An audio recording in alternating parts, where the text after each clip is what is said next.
I do have a talk for tonight, but I wanted to start with a couple of things before that. One is I know we've been practicing with loving kindness for the last month or so, and so would like to make a little room at the beginning in case there are questions that are floating around. Actually, the talk tonight arose out of a question that John asked last week. But before that, I want to read to you, if you were here last week, our group proposed some phrases for the loving kindness practice. And I asked you, if you felt so inclined, to send them to me, and I would put them together into a bit of a meditation or poem, whatever we want to call it. And so I did that. It's posted online if you would like your own copy, but I want to read it to you and congratulate you and say thank you for everyone. We had quite a few, it's this long, we had quite a few responses. And the only thing I intended to change was the cadence and or the pronouns of the language. So if I've eliminated your statement, it wasn't, please forgive me, it wasn't on purpose. It just got lost in my head or in my computer someplace. So here's what you wrote together. It's really quite fun. And I must say, I had an incredible amount of fun putting it together. It was even more fun than I imagined. So this is loving kindness, our loving kindness practice. May we be filled with loving kindness. May we be well. May we be peaceful and at ease. May we be happy. Planting seeds in the garden this spring, may we be happy.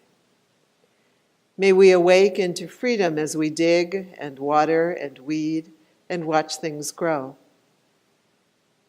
May we open our minds and outstretched arms and grateful hearts to the yellow forsythia as it flashes its friendly high beams of joy. May all who work in the soil and who bring food to our tables, may they be safe and free from danger.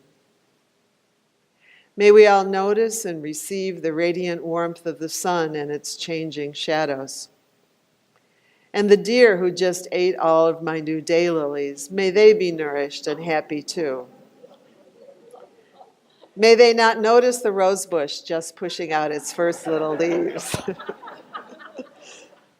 May all beings be joyful and nourished. May all pets, dogs and cats, guinea pigs, hamsters and parakeets, all beings who live in land and sea, may they have a safe home and be well loved and nourished. May the mice that my cat is stalking slip away quietly and be free to raise her babies in peace. May all wild animals, bears and wolves, cheetahs, giraffes and elephants, koalas and kangaroos, rabbits and woodchucks enjoy rain, shelter, and nourishment.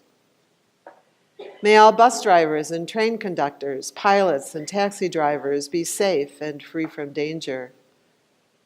May all beings who ride or fly with them be protected and happy. May they arrive at home in the arms of their loved ones, protected and unharmed. May we find joy and patience as we wait for the third change of a traffic light. May the immigrant and refugees be safe and be welcomed by their neighbors into their new homelands. May all public servants, all police and emergency teams, all teachers and healthcare professionals be appreciated and safe. May they be wise and discerning and patient and filled with kindness. May all who serve be safe and protected recipients of justice and compassion and healing. May all who they serve be safe and protected recipients of justice and compassion and healing. May all politicians and journalists, all kings and queens, be filled with goodness and wisdom. May all who vote for them and serve them be prudent and sane. May they lean into happiness, civil discourse, and kindness and justice for all. May we be filled with universal blessing for the Nigerian who so much wants to send us money.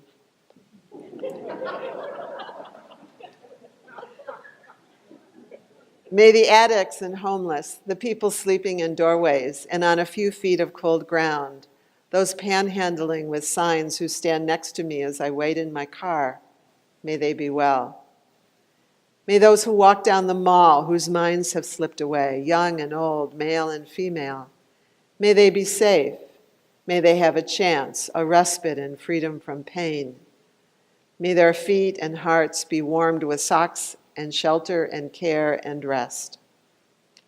May the young person or old person who makes a grave or foolish mistake have as many second chances as it takes to find their right path. May those who are certain be blessed with the gift of uncertainty. May those who are fearful learn to be brave and trusting. May those who hurt feel the balm of love and forgiveness. May the bully realize they'd rather be a friend. May we see ourselves along with our brothers and sisters with kindness and care. May we pause during the busyness of our lives. May we all offer prayers to one another like individual fragrant flowers tumbling down. May we be filled with overflowing light. May we be held and rocked by the universe. May our minds be clear and still like a singing bowl's last wave. May we receive joy from the small moments of simple awareness. May we delight in peaceful silence and in its passing. May all beings everywhere be filled with loving kindness. May we be well. May we be peaceful and at ease. May we be happy. So, yay! You did that. Thank you. That was great fun. So again, Judy has posted it, and you are welcome to download it. Someone asked, so I'll go ahead and talk in response to the question that was asked last week. After we ended, someone asked a question about the word wishing, and what do we mean by wishing, and what do we mean by prayer, and what do we mean by even offering a loving kindness? What offering prayer, or even our blessing bowl, our if you will, our prayer basket. What do Buddhists pray? And if so, what is that? What are we doing when we're doing that? So I thought I'd talk about that just a little bit, because the words themselves and the practices can be a little confusing. We don't know if we're wishing, are we wanting, are we trying to impose something, are we aspiring, are we invoking, are we intending, are we imploring, are we trying to improve ourselves, are we trying to improve others? What is it that we're doing here in this practice? So the question, are we praying? Are we praying?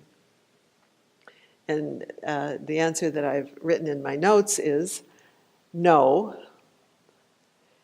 yes, and it depends.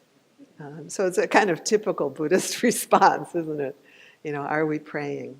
I want to come back to praying, but I thought I'd start with that word wishing, because in the one of the translations of the Metta Sutta, the word wishing, so wishing in gladness and in safety, may all beings be well.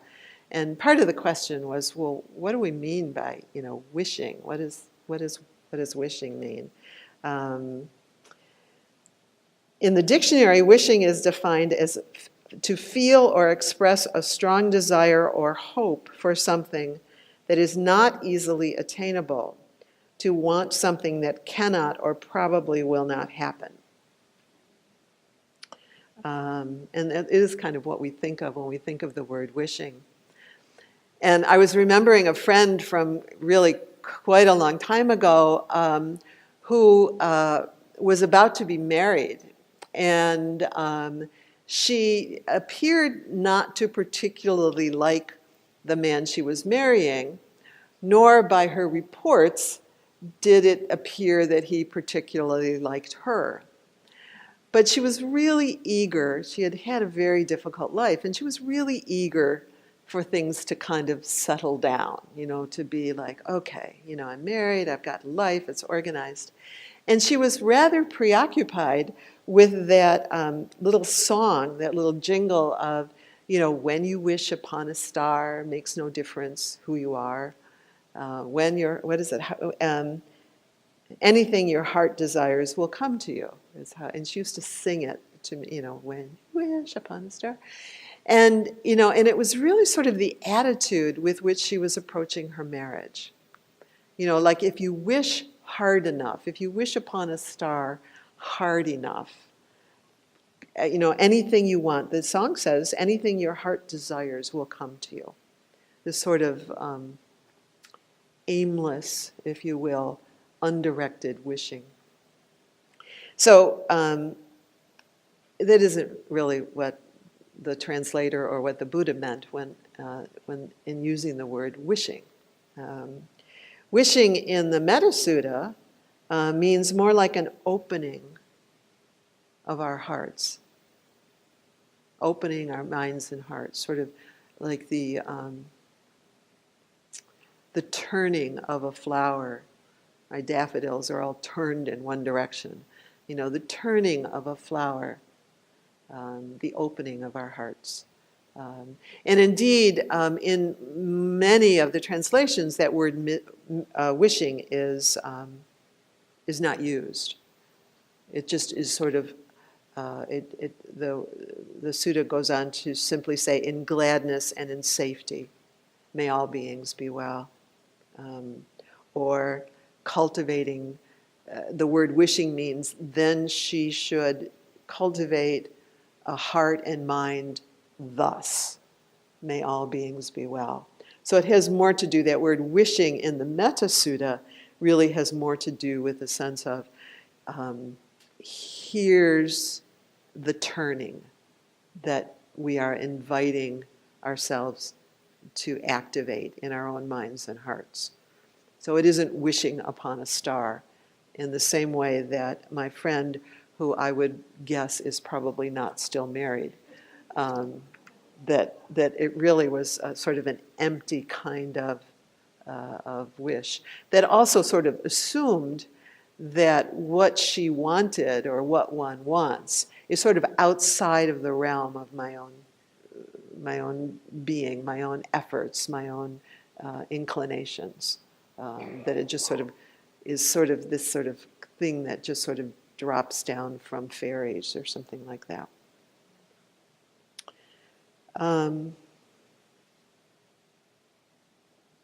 So the practice is really about our own inclinations, our own turnings.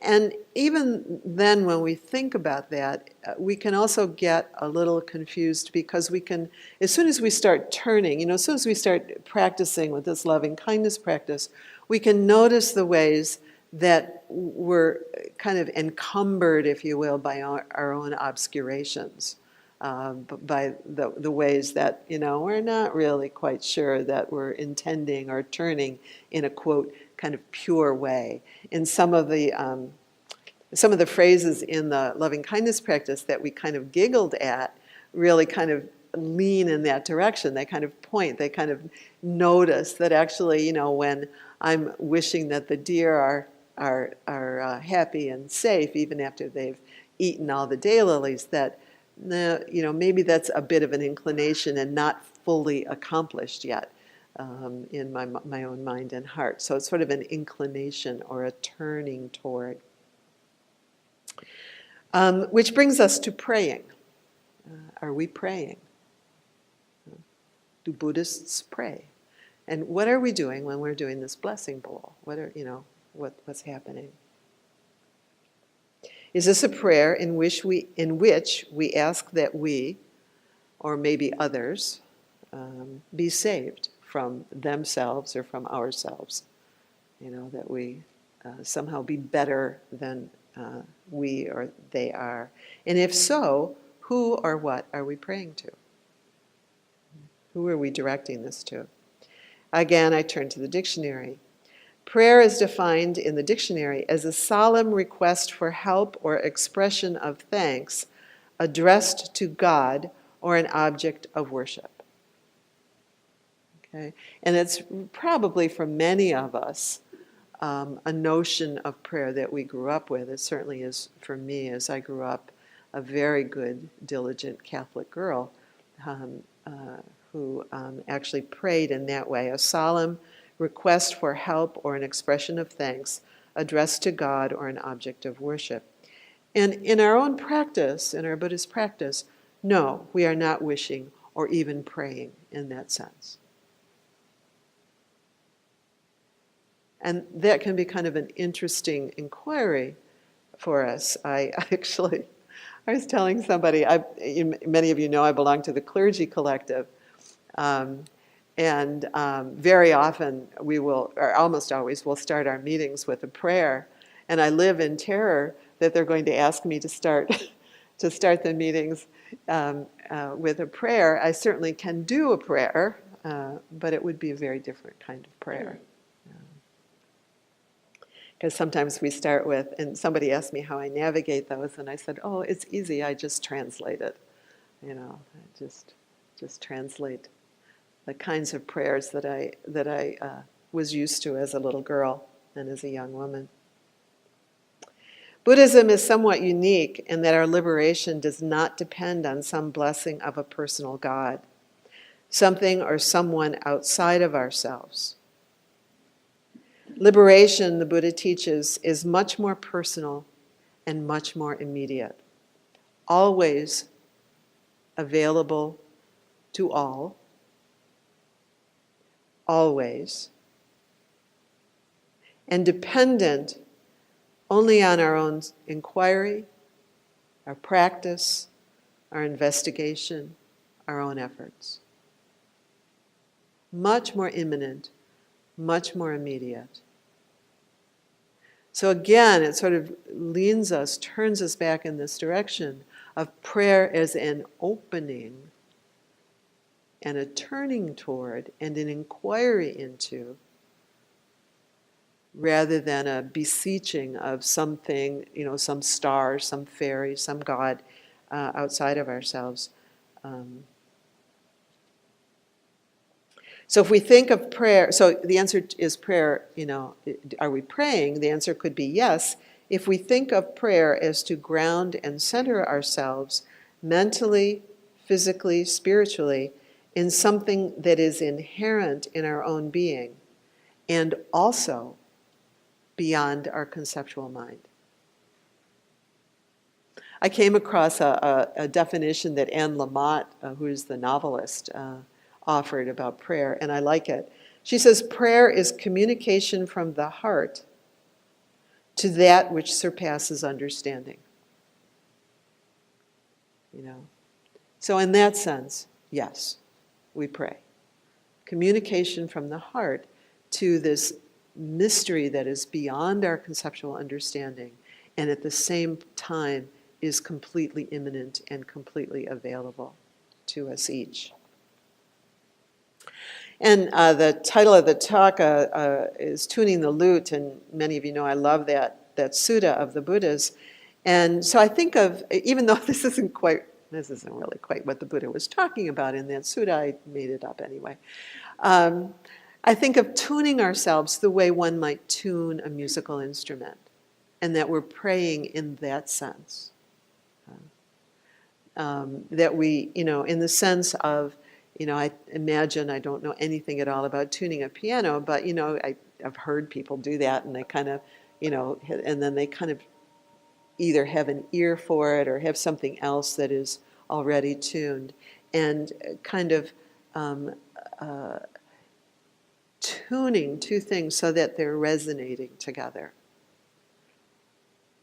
So the Buddha taught Sona, who was a musician before he became a monastic. Actually, the actual sutta is about wise effort, and he was actually a very wealthy man and a musician and very accomplished, and he decided to become a monastic, and he kind of threw himself into it and was working so hard at it that he had blisters and bleeding on his feet. He was doing so much walking practice, walking meditation, and he came to the Buddha and he says, how come I'm not getting liberated? what's going on? And the Buddha said, again, the middle path. He said, you need to tune. He said, when you were a musician, didn't you tune your lute? Didn't you kind of look to see when the strings were too tight or when they were too loose? And so you learned how to tune it so that it could play beautiful music. And in that sense, that's really what we're doing when we're offering these loving kindness practices. We're really working with our own hearts, working with tuning our own minds and hearts in ways that lead to freedom from suffering. And this is Sona at the after he actually became enlightened. He followed the Buddha's instruction and he became enlightened. And he came back to the Buddha and he said, you're all right. He says it's because of the ending of passion, because of the ending of that kind of needing things to be some particular way, because of the ending of aversion, the kind of needing things to not be some particular way, because of his being free of aversion, because of the ending of delusion, just seeing clearly what was. He said that that practice that I've done is what has led me to liberation. I can now see clearly. My heart and my mind are liberated, are free. I've kind of ended this sense of clinging or grasping, pushing or pulling or trying to get something to be some particular way. But I've sort of tuned into the teachings and gotten this clarity, which has led to liberation. This is Sona speaking. He says, just as if there were a mountain of rock, without cracks, without fissures, one solid mass. And then from the east there were to come a powerful storm of wind and rain. The mountain would neither shiver, nor quiver, nor shake. And then from the west, and from the north, and from the south, there were to come a powerful storm of wind and rain. The mountain would neither shiver, nor quiver, nor shake. And so this sense that really this practice is about cultivating a mind and heart that is so steeped in loving kindness and compassion and sympathetic joy and equanimity that these storms cannot shake us, that we can navigate with some freedom. Not because it is bestowed on us from a God who rewards us for behaving according to his rules, but because we are tuned properly to who we actually are. We're tuned properly to who we actually are.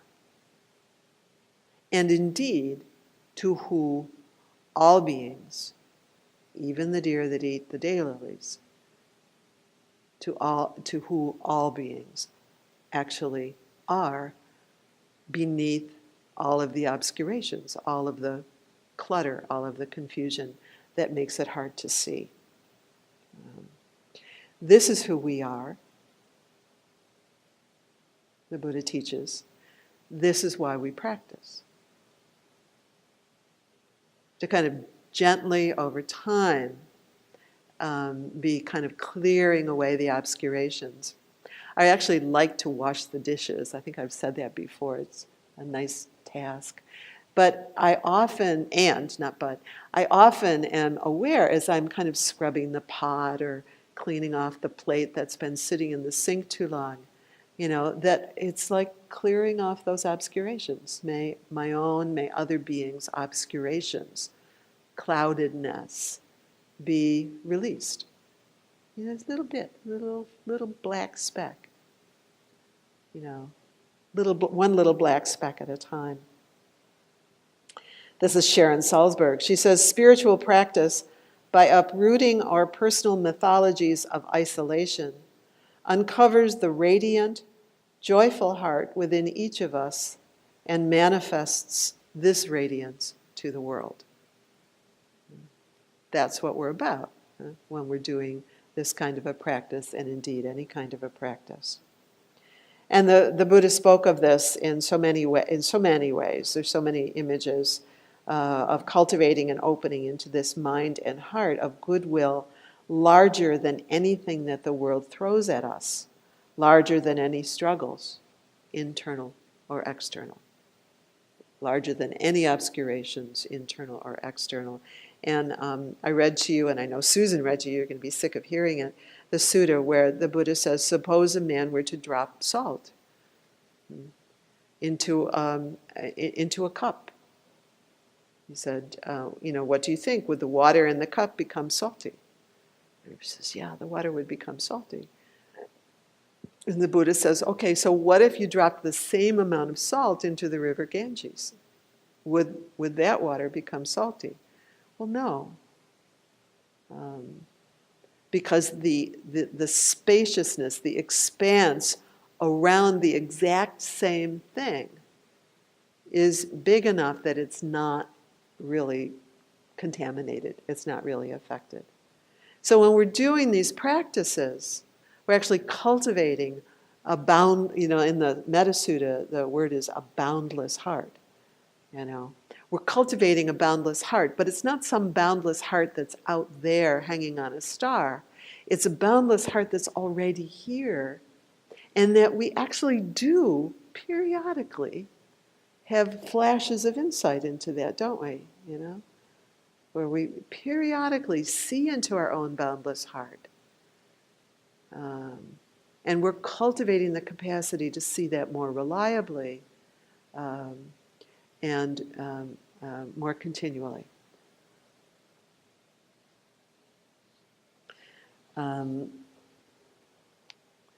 There's a quote, it's a fairly long quote here from my two favorite teachers these days, Kittisaro and Tanisara. They're a married couple who teach together. And they wrote this chapter together, so it's both of them. And they say, this is ultimately calling on our deepest nature. We are not apart from the profound intention of kindness and compassion within life itself. Mantra practice, infused with this intention, expands and uplifts the heart. Each turn of the mantra weaves us into the seamlessness of life. We get a sense of context, an ocean of loving awareness within which all suffering is dispelled. This is very different from being caught as an isolated self, struggling like mad. When we're really despairing, we're in a narrow, painful, and lonely place. In such times when our sword of wisdom is blunt, when all the mindfulness we can muster just doesn't do it, and when we find ourselves in a swirl that pulls us down, this prayerful practice comes to the rescue. It connects to faith. It steadies the mind on the heart. Actually, the heart never has the problem, just the mind. The heart already has within it the faith to trust. While this intention is innate to the heart, it is also cultivated as a practice. Prayer as a deliberate practice invokes a greater sense of holding than is possible when the mind is caught up in me trying to get somewhere. It takes us to the place where everything is okay, even if it's not okay. To hold a prayerful intention with regard to the world has power. We are tapping into the deepest aspect of awareness, which is alive, responsive, and intelligent. We offer the situation into a unified field of listening that doesn't split the universe into separate pieces, but holds it all. It includes loved ones as well as enemies, our hopes as well as our fears, our deepest pains and our greatest challenges. By listening in a prayerful, humble, and open way, we are guided by the undivided heart. It is from such a heart that optimum solutions and intuitive insights can arise in support of the greater welfare of the whole.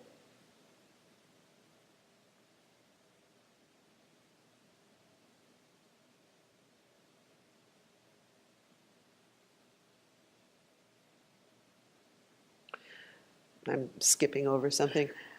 So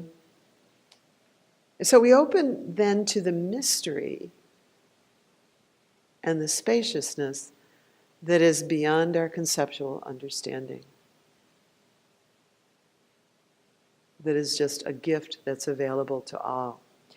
We often don't understand. I'll tell you a story about not understanding. You've probably heard it before.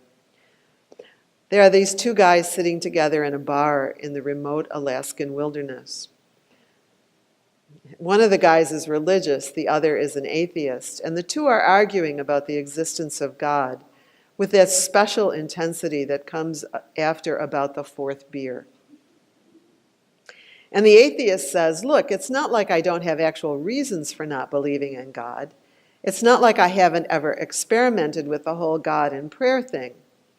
Just last month, I got caught away from the camp in that terrible blizzard, and I was totally lost and I couldn't see a thing. And it was 50 below. And so I tried it. I fell to my knees in the snow and cried out, "Oh God, if there is a God, I'm lost in this blizzard and I'm going to die if you don't help me." And now, in the bar, the religious guy looks at the atheist all puzzled. "Well, then you must believe now," he says. "After all, here you are, alive."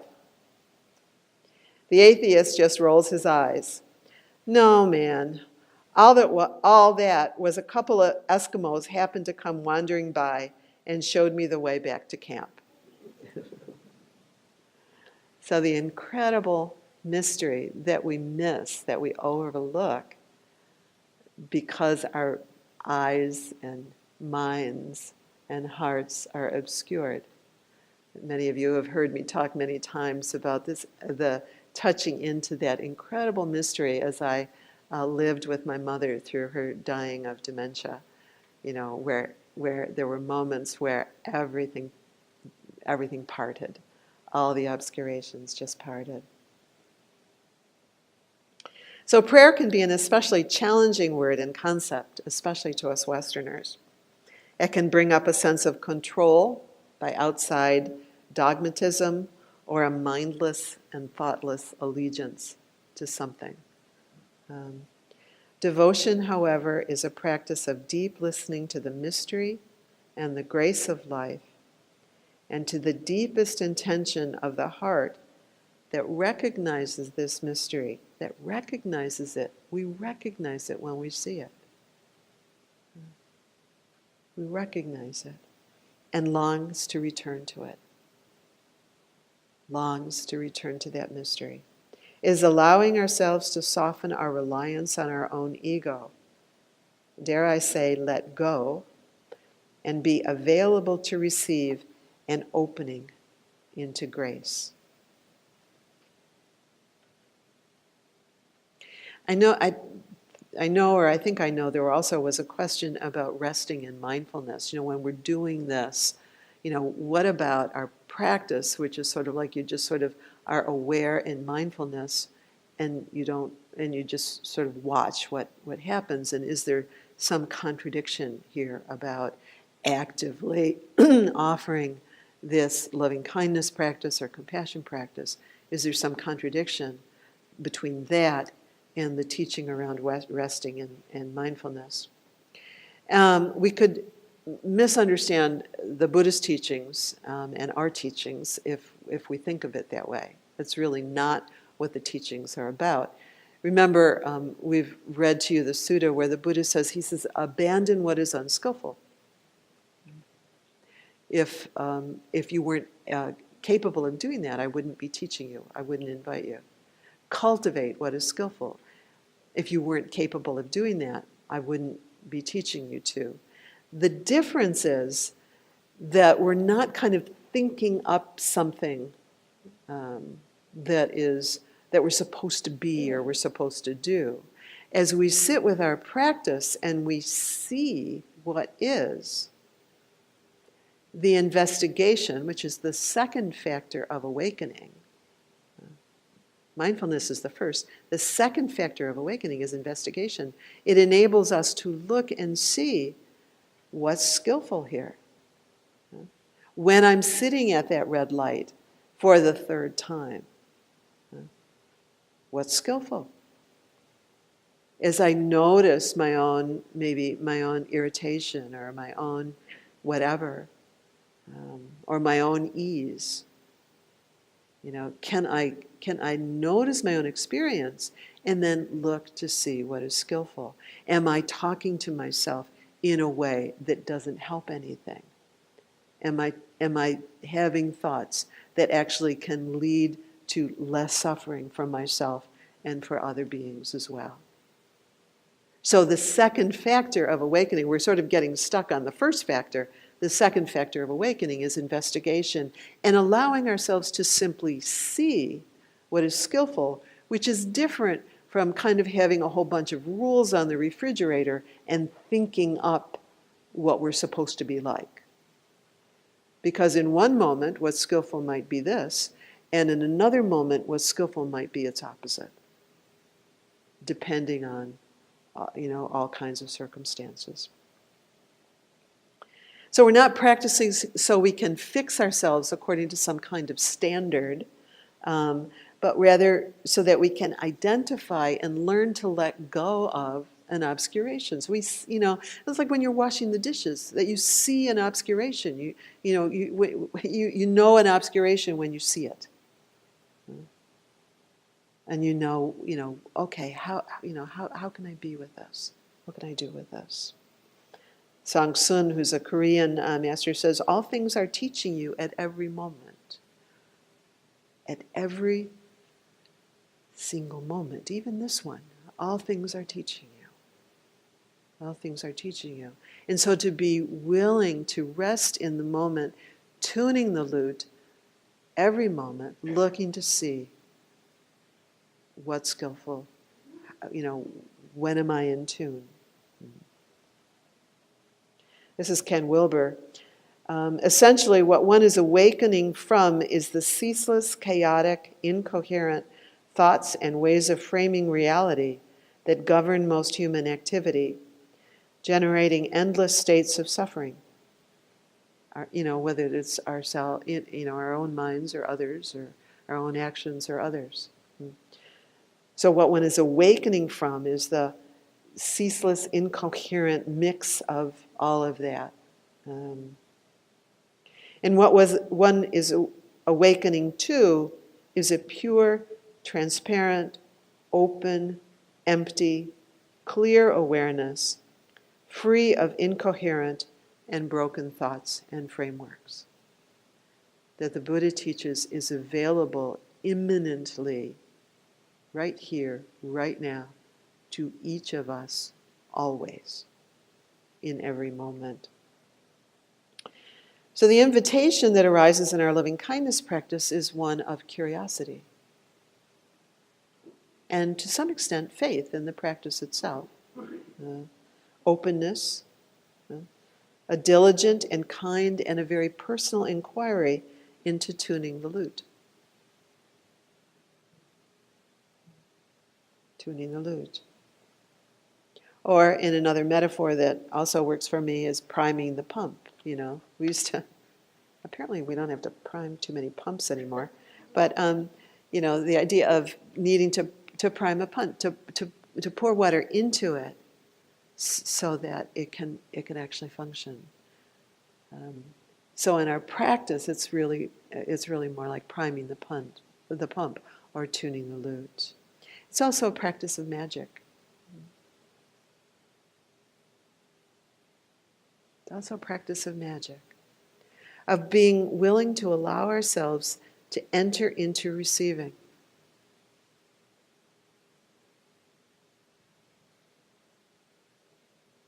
To allow ourselves to be guided by beings seen and unseen, by energies seen and unseen, into being surprised.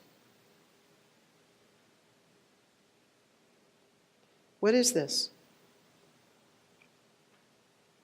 this experience I'm having? Where's suffering? Where's wholeness and freedom? Here, now, with this.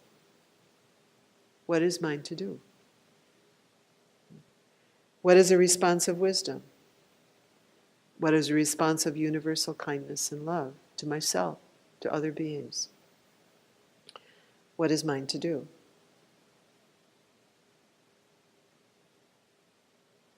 We release, we give away whatever we are holding on to that blocks kindness and peace. Our patterns, our disguises, our complaints, the stories we tell ourselves about ourselves and others. We give that away. We let ourselves open and allow ourselves to be touched. We allow an experience of coming into this moment, this one right now, and simply receive it. Respond to it with flexibility and warmth. We learn to know and experience what truly heals. Presence, inquiry, gratitude, tenderness, wisdom, diligence, energy. What truly heals. We learn to restrain harmful, impulsive, unskillful, deeply conditioned patterns of body, speech, and mind, not because they are bad or wrong, but because they lead to sorrow, confusion, distraction, suffering. They lead to a lute that's not tuned. It squeaks. It doesn't work very well. We learn to pause and befriend our own wounds and conditioning. This is from Christina Feldman. And the wounds and conditioning of others. Learning to welcome our shadow and demons and those of others. And find a way of being in which they no longer imprison or compel us. A way of being that's larger than that.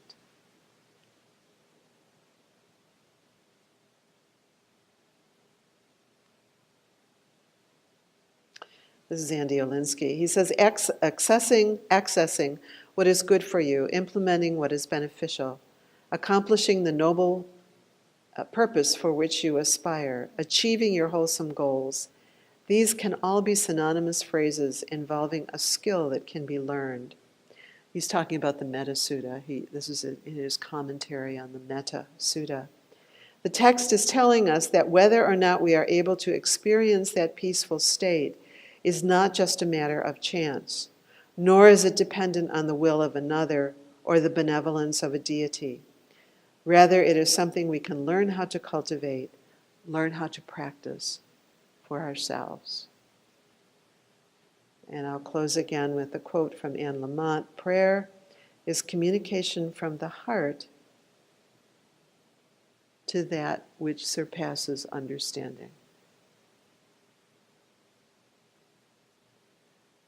So if you go home and you read our group loving kindness practice and maybe download it, read it with that in mind. Prayer is communication from the heart to that which surpasses understanding. So we'll have 2 more months, or three more months actually, of working with these states of mind and heart. And I think it's next week. Teresa will bring us some wisdom about compassion, and then Jeff will do some practices with us. So, blessings.